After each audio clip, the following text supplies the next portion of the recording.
여성주의 해석이라는 게 여성을 높이고 남성을 이렇게 깔아 뭉개서 이제 여성에게 힘을 주자 이런 식의 해석이 아니라 남성주의적 이데올로기 안에 진짜 있었던 현실은 뭐지? 라는 거를 드러내는 것이거든요. 근데 저는 그 드러내는 것만으로도 굉장히 다른 이야기가 펼쳐진다고 생각하고 있어서 성서가 말하고 사회사적 연구가 말하는 것 정도만 우리가 말할 수 있어도 굉장히 달라질 것 같다고 생각하고 있어요.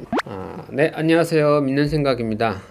오늘은 앞으로 우리나라 신학계를 이끌어갈 엄청난 분을 모시고 왔습니다. 자, 먼저 간단히 자기소개 부탁드립니다. 네, 고개를 숙이게 되네요. 부끄럽다. 네. 안녕하세요. 저는 오수연이라고 하고요. 지금 현재 그 이화여대 기독교학과에서 그 만학도로 신약을 전공하고 있습니다.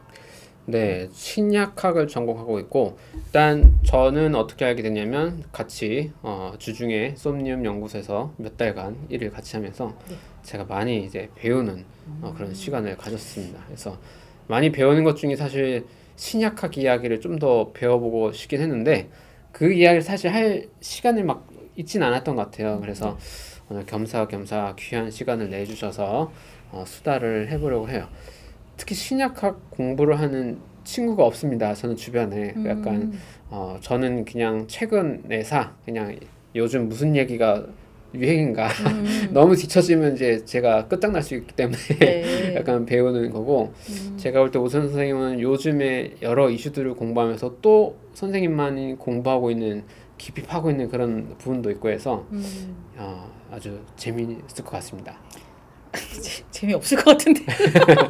그래다. 이화여대 신약학의 클래스는 어느 정도라고 생각하십니까? 제가 다른 데랑 비교를 안 해봐가지고 사실 잘 모르는데 뭐 제대로 된 공부를 할 수 있다라는 그 조언을 듣고 가기는 했고요. 그리고 뭐 다른 곳에서도 다들 열심히 공부하실 거라고 생각하지만 저는 제가 왜 이화여대를 선택했나 뭐 이런 걸 말씀. 네, 그렇게 말씀하시죠. 제가 이화여대를 선택했던 이유는 제가 그 기독연구원 느헤미야라는 곳에서 신학을 이제 2년 반 정도 공부를 했는데 거기서도 많은 거를 배웠지만 결국에는 이제 저의 관심이 그 여성인 나와 신학은 어떤 관계를 맺을 것인가더라고요. 근데 그런 고민을 하면서 둘러보니까 사방에 다 남자밖에 없는 거예요. 선생님도 다 남자시고 신학자들도 다 남자고 그러다가 어떻게 그 여성 신학자들의 책을 이제 몇 권 알게 되면서 이런 거를 좀 적극적으로 소개시켜 줄 수 있는 그런 선생님을 만나고 싶다라는 생각을 우선은 했던 것 같아요. 그리고 이제 이대 같은 경우에는 선생님들이 여성이시니까 아무래도 나에게 다른 그 성서의 다른 면모들을 보여주실 수 있지 않을까? 이런 기대로 갔어요. 근데 이대가 어떤 클래스인지는 사실 잘 모르겠습니다. 일단은 저도 뭐 초보지만 굉장히 흥미롭게 그 이대 교수님 책이나 뭐 최근에서 좀 보고 있고 하면 이제 청강으로도 배우고 싶을 만큼 약간 그런 훈모함을 가지고 있습니다. 먼저 제가 제일 신기하게 생각했던 거는 오수연 선생님이나 다른 느헤미야 선생님들 볼 때 저는 사실 목사가 되라고 해서 신학교를 누가 가라고 해서 간 거였어요. 그러니까 신학이라는 것 자체에 대한 흥미도 있긴 했는데 일단 목사가 되기 위해서는 저를 가야 돼. 그리고 저걸 해야 자격증을 얻는 거야 라는 마인드로 갖고 대부분 그런 마인드로 신학교로 온 친구들인 거예요. 근데 이제 얘기를 들어보면 물론 목회자가 될 수도 있겠죠? 네. 아닌가? 네, 뭐 가능성이 없는 건 아닙니다. 그것도 있지만 그 외보다도 신학 자체를 관심이 있어서 뭔가 공부하려고 하는 분들이 있어서 되게 신기했거든요. 네. 어떻게 그러니까 직업을 딱 구하는 거가 아님에도 불구하고 몇 년을 딱 잘라서 뭔가 신학 공부에 한다는 게 비록 목회를 할 건 아니면서도 신학을 한다는 게 너무 신기해서 뭐 어떤 마음으로 공부를 했는지가 늘 이제 신기하게 봤던 것 같아요. 제가 이제 느헤미야를 갔던 거는 정말 제 개인적인 어떤 그 신앙과 관련된 신과 관련된 의문들이 있고 그리고 교회에서의 갈등도 존재하는데 그런 것들이 촉발이 됐던 것 같아요.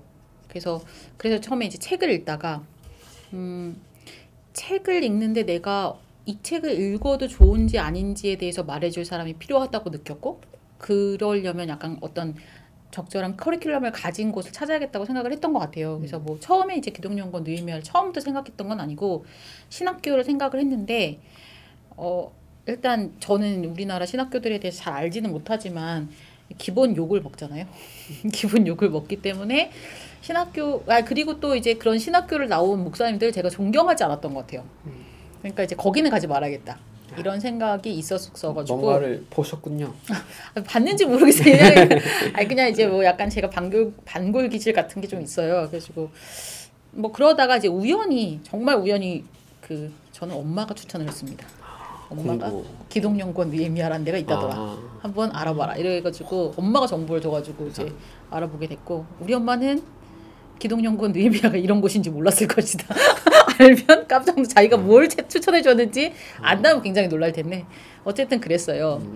근데 이제 거기 느헤미야에 들어가서 제가 들어갔을 때 저의 젖또래 그러니까 40대 중반의 중반 아니면 그보다 더 나이가 많으신 언니들이 되게 많았거든요. 좀 특이한 현상이었어요. 느헤미야에서도 저희 바로 윗기수는 진짜 다 남자였거든요. 거의. 근데 저희 기수부터 약간 분위기가 되게 많이 바뀐 거죠. 그러니까 또 젊은 여성분들도 있었고 제가 느꼈던 거는 여학생들은 진짜 신앙에 대한 갈증이 깊어요. 해결하고 싶은 문제도 그 깊이도 굉장히 깊고 그래서 매달리는 것 같아요. 공부에 되게 매달리는 사람들은 거진 다 여자였던 것 같아요. 제가 느낄 때는. 남자들은 그에 비해서 뭔가 그러니까 어쨌든 커리어의 일부로 생각하는 경우들도 있잖아요. 전도사, 목사. 네, 대부분은. 그러니까 이게 좀 달라요. 출발 지점부터 달랐던 것 같아요. 그러니까 문제 의식을 느끼는 지점부터 좀 달랐을 수도 있을 것 같아요. 그렇죠. 그렇겠죠. 그러니까 예를 들어 여성으로서 볼 때 교회에 뭔가 이건 잘못된 것들이라는 그런 것들이 있으니까 공부할 때 이런 거를 더 해야겠어라는 게 있을 수 있는데 저는 사실 그런 전혀 마인드도 없었고 사실 조금 처음 20대 때 다닌 교회에 대한 이미지가 좋아서 그냥 목사 할까? 이렇게 문제의식으로 갔다기보다는 그냥 자격증을 보려면 가야 돼? 약간 이렇게 갔는데 말 들어보면은 뭐 다른 직업 생활을 하시다가 오신 분도 있을 텐데 어떤 호기심도 있겠지만 문제의식을 아마 공통된 그런 게 있어서 더 열심히 있었을 것 같다 생각도 드네요. 그런 것 같아요. 그러니까 신에 대한 갈급함이 있고 근데 이제 그 신에 대한 갈급함과 신학을 하다 보면 이제 그러니까 처음에는 내 머릿속에 수많은 질문들이 있는데 그 질문들을 답해주지 않는 목회자가 있었고 내가 찾아보겠다 이런 생각을 하고 들어왔는데 정말 여태까지는 들어보지 못했던 이야기들 듣기 시작하는 거죠. 그때부터는 그러면서 충격의 연속이고 그러면서 내가 알았던 하나님이 진짜 하나님인가? 라는 질문들도 하게 되고 뭐 이랬던 것 같고요. 그 다음에는 저 같은 경우에는 그러니까 제가 교회를 다니면서 그러니까 저도 초등학교 때부터 교회를 다녔던 것 같은데 그 안에서 굉장히 오랫동안 익숙해졌던 어떤 서사가 나에게 되게 깊은 영향을 미쳤는데 그게 여성으로서 제가 살아가는데 그렇게 좋지만은 않았던 것 같아요. 저를 억압하는 서사가 되게 많았던 것 같아요. 교회에서 만들어진 어떤 이야기들. 교회에서 제가 배웠던 것들이 뭐 어떤 이야기로도 배우고 성경의 이야기로도 배웠을 거고 설교로도 배웠을 거고 이런 것들이 나를 형성하는 데 굉장히 중요한 영향을 끼쳤는데 그 서사들이 나라는 인간을 자유롭게 하지 않고 되게 억압하고 있었구나. 그리고 내가 그런 것으로 인해서 어떤 선택들을 해왔구나라는 거를 알게 됐던 것 같아요. 그래서 우선은 저를 좀 저의 안에 있는 어떤 신앙과 저의 삶과 뭐 어떤 복잡하게 얽혀져 있는 것들을 좀 풀어보고 싶었고 그리고는 나처럼 비슷하게 어떤 교회 안에서 자라면서 이런 영향을 받는 일들이 없었으면 좋겠다고 생각한 것 같아요, 저는. 혹시 뭐 구체적인 뭐 예 하나 떠오르는 거 있어요? 그냥 여성으로서 교회를 어렸을 때 다녔을 때 약간 이런 설교나 이런 메시지가 내가 이제 여성으로서 주체적으로 살아가는데 조금 걸림돌이 되게 작동했던 것 같다라든지. 그러니까 교회에서 가르치는 이상적인 여성상이라는 게 있는 것 같거든요. 그래서 그거는 순종해야 되고 열심히 일해야 되고 남자도 순종해야 되는 거 아니에요? 여성도. 그렇죠. 근데 남성의 순종과 여성의 순종은 항상 모양이 좀 달랐던 것 같아요. 그리고 그걸 너무 당연하게 받아들였고. 그러니까 저는 대학 때는 사실 교회를 다니지 않았고 이제 30대 넘어서 교회 다니기 시작했는데 다시 너무 자연스럽게 부엌에 들어가서 설거지하고 있었던 것 같아요. 그리고 그게 너무 기쁜 일이라고 생각했어요. 역할이 좀 나눠져 있긴 하죠. 중요한 의사결정들은 이제 좀 나이 많은 남성분들이 보통 네. 하는데. 근데 뭐 전 그때 생각해 보면 저는 굉장히 헌금도 많이 했고 그 발언권을 가질 수 있음에도 불구하고 그런 발언권을 가지는 것이 적절하지 않다라고 스스로도 느꼈고 그것을 나에게 그렇게 네가 발언을 해봐라고 권해준 사람도 없었고 제가 가진 위치에 그러니까 있는 위치에서 나의 최선을 다해서 교회를 섬기면서도 그것이 어떤 권리를 따라온다라는 생각은 못했던 것 같아요. 그리고 그런 생각을 하지 않고 있는 나에 대해서 굉장히 만족했던 것 같아요, 제가. 뭐 여튼 그런 것도 있고 또 언젠가는 되게 충격적으로 생각해본 생각인데 저는 한 번도 제가 목사가 될 수 있을 거라고 생각해본 적이 없거든요. 왜냐하면 설단에 서 있는 여자 목사를 본 적이 한 번도 없어요. 근데 여자 목사뿐만 아니라 제가 있었던 그런 교회들에서는 여성 지도자도 장로님들도 거의 본 적이 없어요. 어렸을 땐 특히나. 저도 한 분 봤어요. 여성 장로님 한 분 봤고. 그러면 그게 나라는 아까 아이로서 나에게 어떤 영향을 끼치냐면 그건 내가 될 수 없는 사람인 거예요. 그러니까 많은 여성들이 자기가 목사가 될 수 있을 거란 생각을 하지 않아요. 근데 저는 그게 그 교회라는 공간 안에서 재현되고 있는 젠더 문제라고 생각하거든요. 네. 그러니까 여자 아이들도 크면서 내가 목사가 될 수 있고 이 교회에서 중요한 결정을 내릴 수 있는 지도자가 될 수 있다라는 것을 보면서 크는 것과 그렇지 않은 것 그런 어떤 하나의 젠더 한쪽 성은 완전히 배제된 채로 어떤 정해진 공간 안에서만 봉사하고 있다는 것을 보면서 자라는 아이들은 굉장히 다를 거라고 생각하거든요. 뭐 느헤미야에서도 마찬가지. 느헤미야에서 공부는 저는 여자들이 더 잘했다고 생각해요. 근데 목사가 되겠다고 생각하는 사람은 다 남자들이거든요.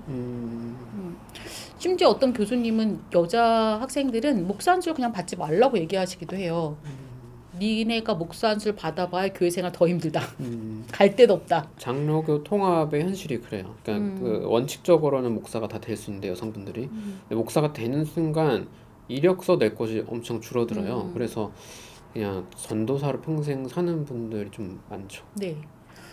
그러니까 이게 어쨌든 이걸 제가 어떻게 바꿀 수 있을지는 모르겠어요. 그렇지만 그러니까 저는 일단 제가 이제 신약 성서에 이렇게 천착하게 된 것은 그러니까 신약 성서가 여성들 그러니까 그 지금 현대 여성들 교회를 다니는 현대 여성들에게 가장 큰 영향을 미친다고 생각하기 때문이거든요. 그러니까 구약도 되게 재밌는데 구약은 옛날 이야기 같잖아요.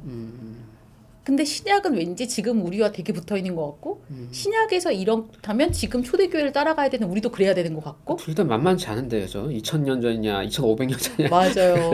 맞아요. 근데 구약 이야기는 되게 사람들이 가볍게 생각하고 그게 지금 적용돼야 된다고 생각하지 않는 것 같아요. 그래서 그러니까 저도 그랬던 것 같거든요. 바울이 이렇게 얘기했으면 바울이 얘기한 대로 지켜야지.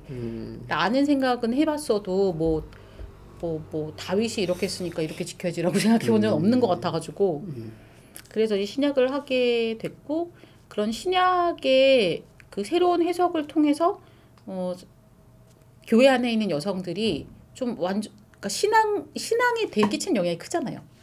그거를 좀 바꿨으면 좋겠다. 나도 내가 스스로를 바꿨으면 좋겠고 다른 여성들도 바꿀 수 있었으면 그런 힘이 됐으면 좋겠다. 이런 생각.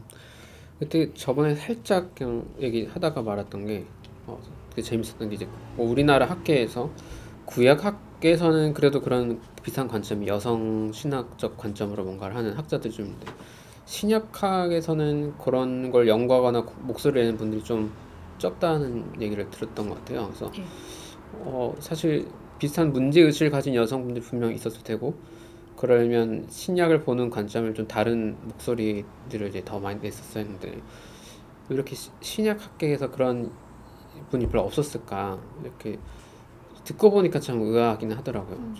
저도 그전에는 막 그런 생각을 별로 안 해보다가 그러니까 얘기를 나누면서 저도 공부해볼까? 우리나라 학자는 누가 했지? 막 찾아보려고 하는데 누가 깊이 있게 얘기를 하는지를 파악이 잘 안 되는 것 같아요. 왜 그런지는 저도 잘 모르겠어요. 그러니까 그냥 막연하게 구약 성서학에서는 어떤 여성주의 해석을 하시는 선생님들이 그래도 꽤 보이고 활동도 활발하게 하시는 것 같은데 근데 왜 신약에서는 이렇게 볼 수가 없을까? 어떤 출판물들도 많이 없고 저는 그게 신약이라는 것이 훨씬 더 부담스러운 영역인 건지 이런 여성주의 해석으로 읽기에 잘 모르겠어요. 네, 지금 현재 스코어 굉장히 어렵긴 합니다. 저도 되게 어렵다고 느끼는데